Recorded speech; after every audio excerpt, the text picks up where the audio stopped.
This video took a little over 6 months to make, and I couldn't have done it without you. I want to thank you very much for supporting this channel and watching my videos. I hit over 1,000 subscribers a couple of days ago, so a little over 6 months. And it might not be much, but to me, it's an awesome milestone. So in this video, I wanted to thank every single one of you. And I want to talk about how the channel got started. I want to talk about how it evolved, where I plan to go from here, and finally what you can do to hopefully reach the same amount of success that I have, or reach these same milestones. I'm not successful, but reach these same milestones at least. So when I first started this channel, I started this as a coding channel for my students. So during this pandemic time, during COVID, and this filmed even during COVID, that I wanted a way to teach my students still how to write code. And all these videos were filmed at home. They filmed on a terrible webcam, and the audio is terrible, and you can hear like background noise and street traffic and my air conditioner. But I wanted a way. I wanted a way for my students to still like take away information, even though I wasn't there in the classroom. And that was the best way I figured it out, was let's just do a video. Let's just do coding videos. I know there's millions of coding videos, but from a teacher to student perspective, that I wanted to really tell them I care, and I want to give you the information that I found most useful. And these videos were really short. These coding videos were like minutes long. They weren't long at all. And because a lot of coding videos are very lengthy, they're very like 20, 30 minutes, 2 hours of coding. Like, no, let's just knock it out in like 5-10 minutes max. That was the whole genesis of this whole coding quickly, this code quick channel. And then racial unrest happened. George Floyd happened. He was a man that was killed by the police, and I wanted to find a way where I could understand better. And so for me to do that, I called a bunch of people that I knew, some people that I met, protesters. I wanted to interview a protester friend. Well, she's a friend and a protester. Her name's Tina Hunt. She was the first, right? She was the first, one of the first people I interviewed about the protesting. I interviewed Rosemary about Asian racism. I interviewed Jane Dang about Asian racism.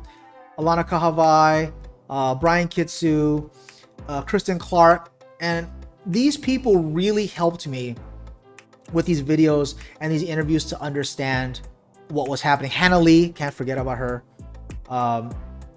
And so I'm thankful to those people that really helped me in these introductory videos, in these very beginning videos. And I figured, well, if I'm going to do this, then I need to step it up. And so I ended up buying like a DSLR camera. I bought this microphone. I bought more equipment. I bought lights to kind of like help me make these videos better.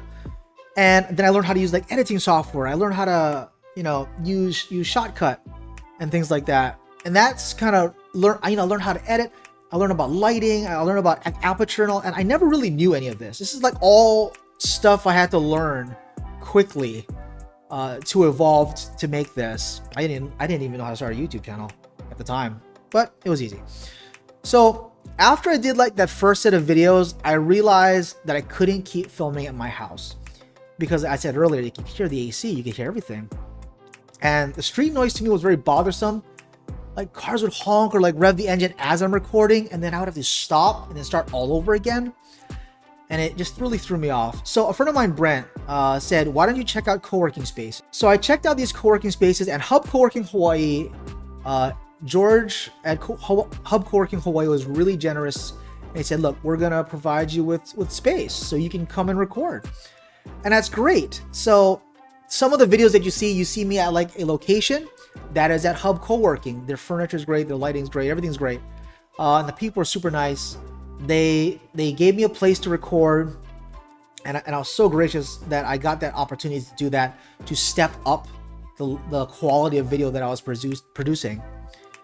So from all of that, from the coding videos, from the racial unrest and social justice, I wanted to learn more about what makes people tick and why people do the things they do. And so I started doing videos about social commentary, what makes you a good person, what will people say about you when you die, And I'll post those cards above in this video.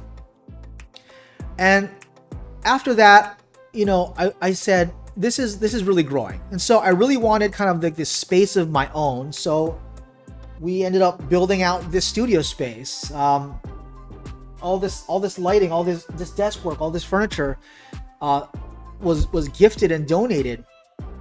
And so I'm really thankful that I have all this stuff. And now that I have the studio space, well, where do I go from here? I'm gonna continue to keep doing the same videos. I'm gonna still talk about societal issues. I'm still gonna vlog. The coding videos, not so much, because I can still do those here. So as I have live chats with students, we do like live lectures, and then that's been working out.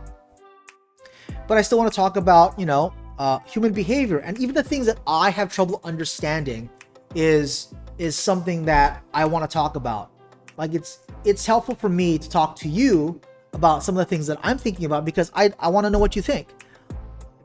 As a viewer, as a friend, I'd like you to help me understand some of these issues that I'm having. And without you, there would be no channel. So how did I get started? And what can you do, hopefully, to hit the same subscriber count? And I'll admit that I get a little embarrassed telling people that I have a YouTube channel, because I immediately get put in this category of like, oh, you're some kind of creator. I'm like, I'm not. I'm really just a high school teacher with a YouTube channel. And so that's where I am. I still teach high school, but I still like doing YouTube videos. And so here's what you can do. So like at first, I always ask people in my videos to subscribe, to like, but after a while, I thought that was super cringy. And I realized that my most popular video doesn't tell you to subscribe. It basically has the animation at the end that if you wanted to subscribe, but during the entire video, I never said subscribe. In my earlier videos, I did. But in my later videos, I never asked anybody to subscribe and to do any of that. Like every other video does, like they tell you to mash that button. No. Look, I think people are going to subscribe to you because of the channel and the content that you're producing. If they like you, like I think I'm successful in this so far. I mean, because I'm honest and I'm genuine in my video.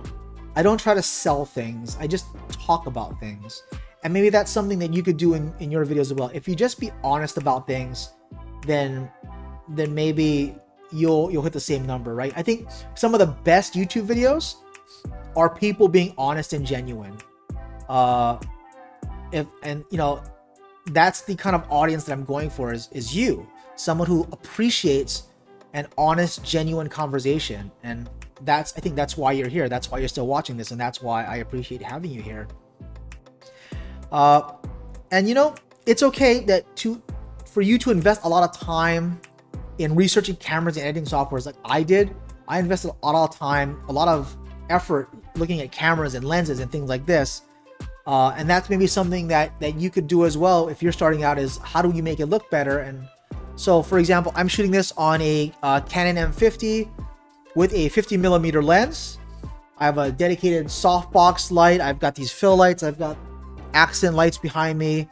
I've got this microphone. I'm grateful and I'm thankful, even at 1,000 subscribers. To me, it feels great. I hope you hit it too.